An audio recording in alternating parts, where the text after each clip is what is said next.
I think a lot of what happiness is a management issue, and decisions that you're making right now, like you could be in a state of mind right now, but you could make some decisions to adjust that, and over the next couple hours, you'll get to a much better place. And these constant management decisions, they waver in and out of your life on a daily basis. Like this idea that you could have a good mindset, then all of a sudden you'll be happy. That's horse. Like it's like the tide. It comes in and it comes out, and there's gonna be days where you're just not feeling so good physically, and that's going to affect the way your happiness level is. It's never static. It's never exactly the same. True. So they say, I don't give a but that I don't give a stuff is almost entirely nonsense. You do care, and you care in both ways. You care if people are critical of you, care if people are positive of you, but you also care if people are living positive lives, and they're motivating you. That's a big one. People are fuel. Like just talking to you about your time in the monastery or your push to get to that 100 miles, like you get energy out of people like that. And you think about this energy and you think about this inspiration when you're doing other things. And it also sets in your mind that when you meet these exceptional people that move you, like what are the characters? What are the qualities that they have? What are the characteristics that they possess?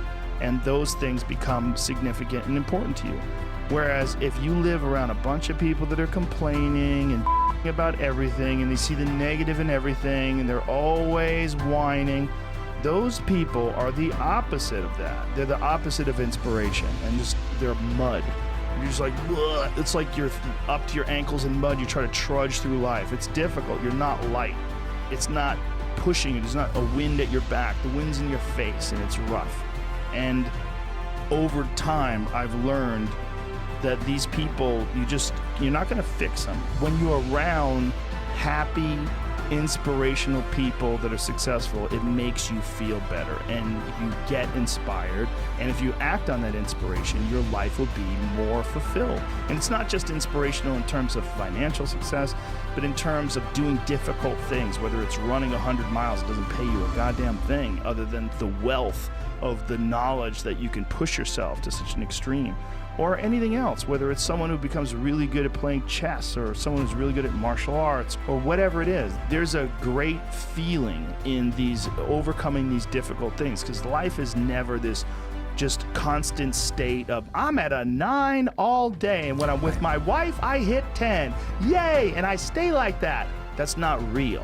What's real is you saying that you went to this monastery and felt all this angst about meditating and being alone and not having your phone and not having the input, but then when it comes out of it, then you have this reward. So you push through this and you had these uncomfortable feelings, and you came out of those uncomfortable feelings with this newfound appreciation for time and this newfound respect for your own existence in your own space and carving out 3 hours for yourself a day. That's where it all comes from. It all comes from life lessons, and the lessons are learned through struggle. This is the world that we live in today, and I think part of that world is because we have been fed this line of horse that you're supposed to seek comfort, and I don't think you are. I think you're supposed to seek lessons, and you're supposed to seek difficult tasks and accomplishments, and through those things and through doing things that are hard to do, even if it's just a 90-minute hot yoga class. I do a 90-minute yoga class, man. Those last 20 minutes, I do not want to be there, man. And I definitely don't want to give 100%. And I can cheat. I can half-ass it. But if I don't, and I get through it, when that time is up and the lady says namaste and everybody gets up, I'm like, man, I made it. I lost 15 pounds. My yoga mat is drenched to the point where I could literally wring it out and fill a jug up with water.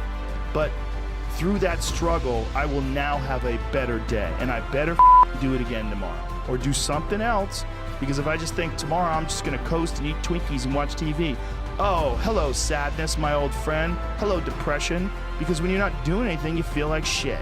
And that's just a part of being a human being. And we can pretend that we're something other than what we really are, and we can pretend, nah, me, man, I'm just cool, just chilling, doing nothing. You're a fucking human. You're a human being. You evolved from the hundreds of thousands of years of hunters and gatherers and people that were struggling. Those human reward systems are carved deeply into your DNA. And if you don't respect that, if you don't respect the mechanism of happiness and fulfillment and what you really need to do in order to feel satisfied in life, camaraderie, love, family, friendship, struggle, testing yourself, learning. All those things are imperative. They're all a giant part of being a person.